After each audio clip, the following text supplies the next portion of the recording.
I'm not really in a position where I feel like I have to go around convincing people that Bitcoin is going to be the future of money. I'm not even sure, there's that claim of hyper Bitcoinization that one day it'll be like the only money or by Mhm. far the largest money. I'm somewhat agnostic on that view. My general view is that the total addressable market of Bitcoin is immense. I think it is a fine settlement and monetary network that certainly could be Mhm. the dominant money in the world. I think I would like to see it, but I think that's If you found this helpful, please like, subscribe, and turn on notifications for more insights into the digital asset space. Your support boosts the algorithm and helps this channel grow immensely. Drop your thoughts in the comments below. Thanks for watching and enjoy the rest of the video. Alden begins by clarifying a phrase that is often misunderstood. Nothing stops this train. She is not referring to Bitcoin, markets, or technological inevitability. She is specifically talking about the US fiscal deficit. Her argument is that deficits are not simply policy choices that can be reversed overnight. They are largely structural. In other words, they are embedded into the system through demographics, entitlement obligations, debt servicing costs, and political incentives. Even if policymakers want to reduce deficits, the system itself resists meaningful change. This creates long-term investment implications. Persistent deficits tend to require ongoing currency issuance, which gradually erodes purchasing power. But Alden is careful not to turn this into deterministic thinking about any single asset. She avoids the common leap from deficits are inevitable to Bitcoin must therefore dominate. For starters, when I say nothing stops this train, that's specifically about the U.S. fiscal deficit. Sometimes Yeah. people take it to mean other things. So there's kind of a determinism aspect to the deficit because so much of it Yeah. is structural.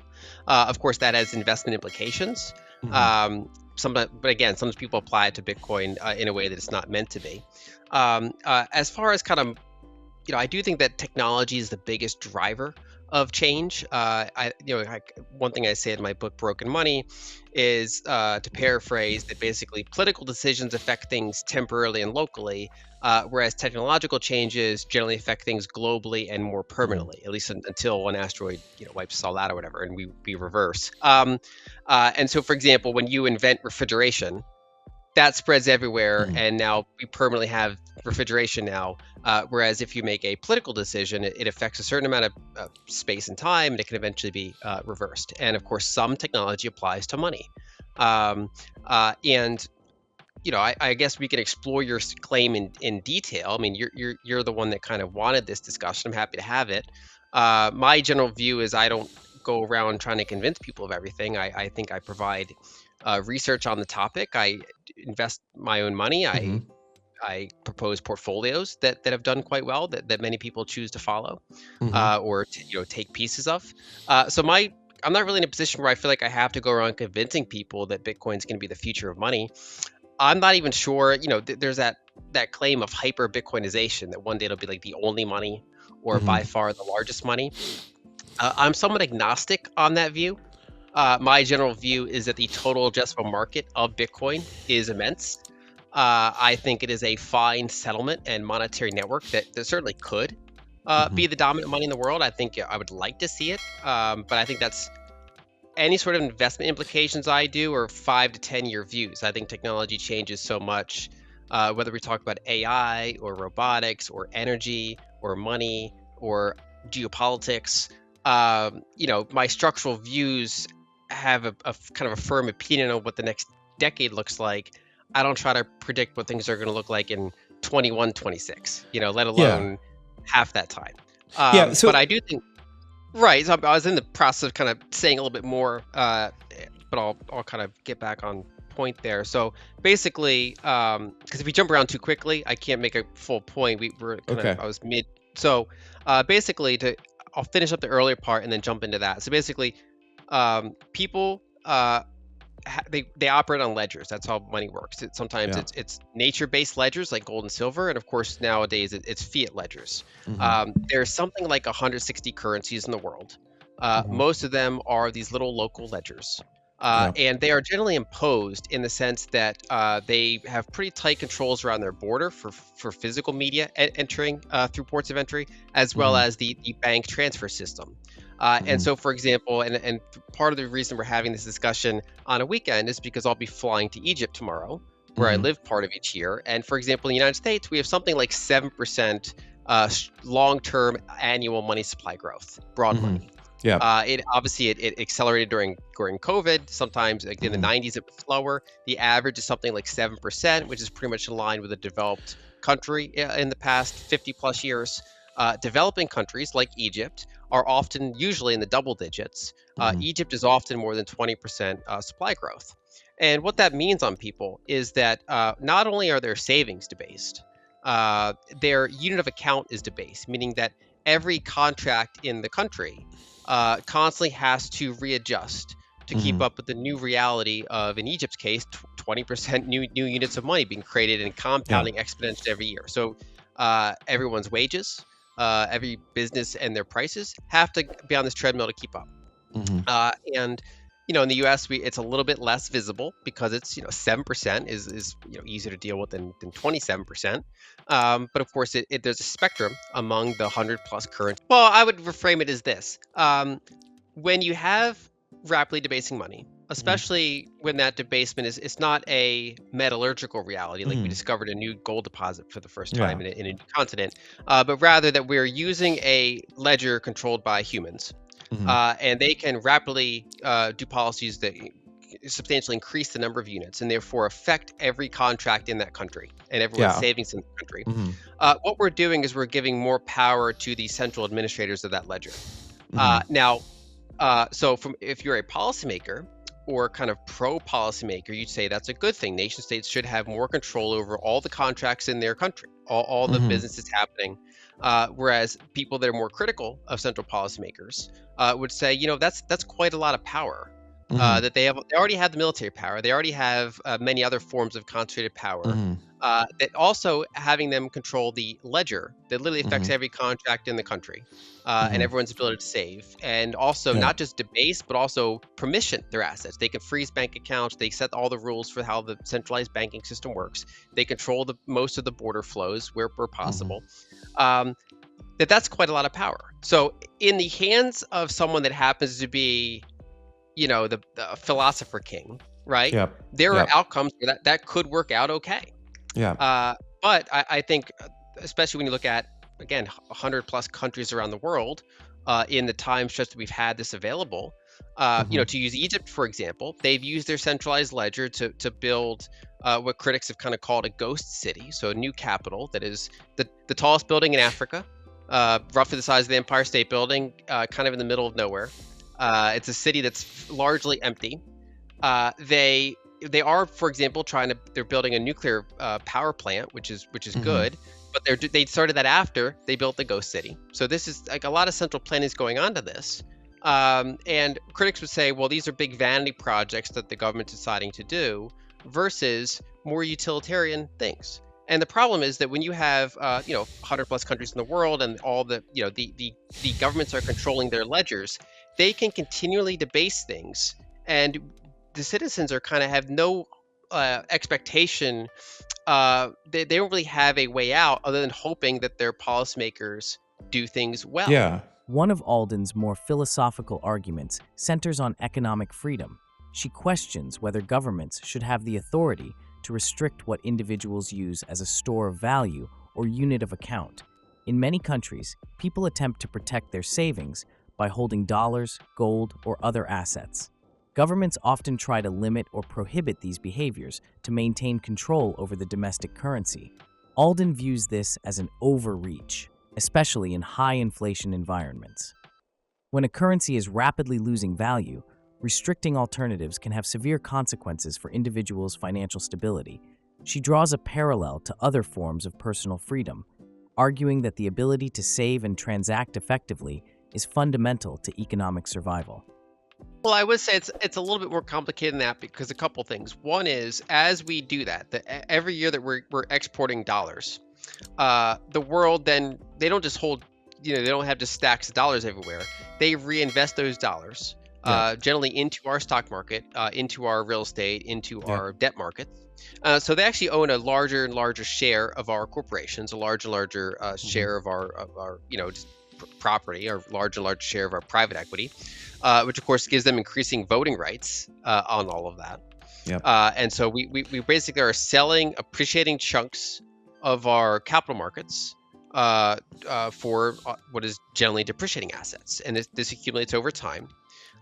Two, the kind of attempt to correct that. So your point that because we live in a world where we kind of want our own industrial base too, because we have adversaries with very large industrial bases. That's the kind of the reality on the ground. Even if somehow we didn't have that, what you propose is generally a pretty centralizing force, saying that because we have such a big imbalance put in place, we have to have this another really big kind of flow of capital to take from one part of the economy and put in another part of the economy, and then we have to hope that policymakers are dialing all those knobs correctly to kind of balance that appropriately. And to whatever extent you go by and cumulatively you're not doing that, it's not a surprise that we have kind of record high political polarization in the U.S. Because some zip codes that are in the business of exporting securities and tech and healthcare have been fine in this arrangement, or defense, and zip codes that are in the historical business of exporting goods have generally been more impaired, or doing services that like if you're a restaurant in an area that is a manufacturing hub. Well, Mexico is a much smaller population than China. It's not an accident. It's not random where it showed up. I mean, generally it's going to show up in the biggest population centers that are also not doing something that severely impacts their own manufacturing. To prior point, so it is true that, for example, in the age of telecommunications, and this is like a thing that I brought up multiple times, this is where technology matters. Once we entered the telecom age, so we had the telegraph going across the oceans, and we had increasingly high bandwidth ways of sending information around. Gold was no longer by itself the best ledger for doing things. We needed faster moving ledgers. And that's where we gravitated toward originally the pound and then the dollar as kind of the big ledger to connect everything to and kind of price international contracts. And of course, that was based on gold. That was kind of abstraction over gold. And we kind of eventually defaulted and rug pulled that and just kind of had only the dollar itself. And my point is generally that one, that's a specific technological age. That's an age where we had fast international transactions, but we had no way to send final irreversible value at the speed of light, which Bitcoin, to some extent, I mean, to the extent that it keeps working, does. And so, in that kind of post telegraph pre-Bitcoin world, we had a certain set of kind of technological limitations and a certain solution set to do with those.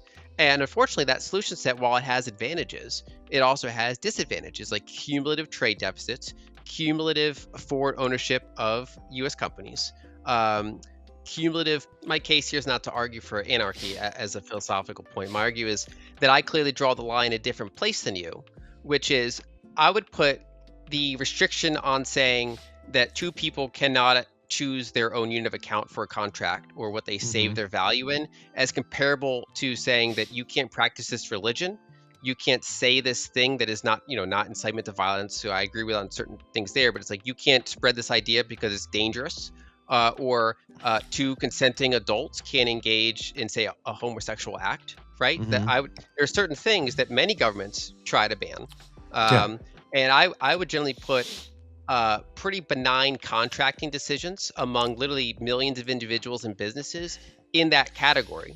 Now, why would you do that? Why would you put a commercial contract in the same category as sexual freedom? Because it's existential, right? So, for example, if someone is using it, because if you cannot, because it's the ability to feed your family and keep shelter over your head. If you can't save and do commerce properly, I mean, the government has food assistance programs. They're not trying to prevent me from eating. I don't think that's what we're doing collectively as a society. Real quick, the number of times you interrupt me is much larger than the inverse, and so it's sometimes it's hard to just complete a thought. So, for example, in Egypt, if someone is dealing with a 25% annual increasing unit of account all the time, year after year after year. And that's not the worst. I mean, Egypt has managed to go from like the earliest data I have available, like from ever since they overthrew the British, they've not hyperinflated. They've not even had triple digit inflation. They're not, it's not even a worst case scenario. This is a pretty normal developing market scenario. And so everyone's using this unit of account. Their savings are just constantly just siphoned away from them. Anyone earning a wage has to constantly just try to keep up Many are debanked, so they're not even earning interest on their savings. And there are attempts. Of course, many people say, you know what, I want to try to hold dollars. This is so untenable to me that if I keep doing this, it's like repeating something that it's like trying the same thing over and over again and hoping for a different result. And some people say, look, it's exponential that if I keep pricing things in this currency, and especially in savings in this currency, me and my kids are going to be like poor if we don't get ahead here. Yeah. So they say, okay, I'm going to try to save money because I want to buy a car in 2 years. So I'm going to save up in dollars. Yeah. Right. And then the government comes in and tries to stamp out that activity. Or someone says, I want to buy some gold. And that activity is currently somewhat allowed there, but some countries won't allow it. They'll say, well, that's you're violating our kind of social contract. I'll use this really shitty currency. And so basically, I think it is a natural thing that people will try to gravitate away from rapidly devaluing units. And I don't want to pick on Egypt here because, I mean, it's not the worst, and they're not the most draconian by any stretch, but they're kind of a standard example. We can use Iran or North Korea as some of the worst examples where you literally cannot perform economically. It gets so bad at times. And the government's kind of thumb on every contract scale, it becomes existential for a lot of people. And so, but then the second point is not whether just they should. I advocate for trying to develop technologies that even just take away the option or add frictions to the government's attempt to just be omnipotent, right? So if they have the technology, just surveil every transaction, decide who gets a bank account, debase at any frequency they want with zero kind of options to escape from it, I would consider that's very draconian and dystopian. And I would support technologies that try to give individuals more abilities to at least have a negotiation with the government to say, look, if you get really draconian, a lot of us, millions of us, are going to do this thing with this technology that adds a lot of cost to you trying to get in our way if enough of us are doing it. So that we are going to try to take options to kind of preserve our existential economic ability here. And so that's generally, I think, where we have somewhat different intuitions, that I think that people naturally will gravitate toward harder monies. That draconian attempts to kind of surveil everything about them and control everything about their economic life is a step too far. And that even to the extent that countries do it, I would advocate ways to try to limit their ability to do that. Finally, Alden emphasizes the role of technology in rebalancing power. If governments gain increasing ability to monitor and control financial activity, new technologies can provide individuals with alternatives. These technologies do not eliminate state power, but they introduce friction. They create a form of negotiation where individuals have options rather than being fully subject to centralized control. Bitcoin, in this sense, is less about replacing governments entirely and more about limiting the extent of their control over monetary systems.